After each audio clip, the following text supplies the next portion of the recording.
ACCA's practical experience requirement is a key component of the ACCA qualification.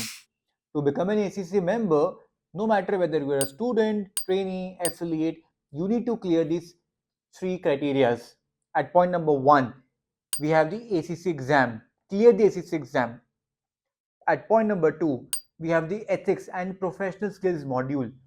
And at point number 3, we have the professional experience requirement. So I expect you to clear these three, and let's understand what exactly is the professional experience requirement. These are the three components to the PR.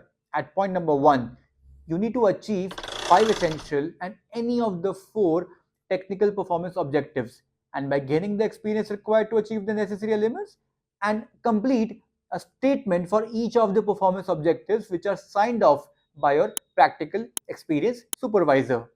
At point number 2, you need to complete a 36 months experience in one of the accounts or finance related jobs which is verified again by your practical experience supervisor.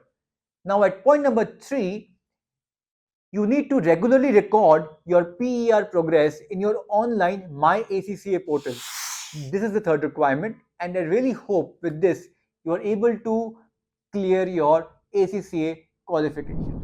In case you have any further doubts on PER, feel free to reach Henry Harvin Finance Academy, and we can help you in clearing your PER requirement and becoming an ACCA expert. Thank you.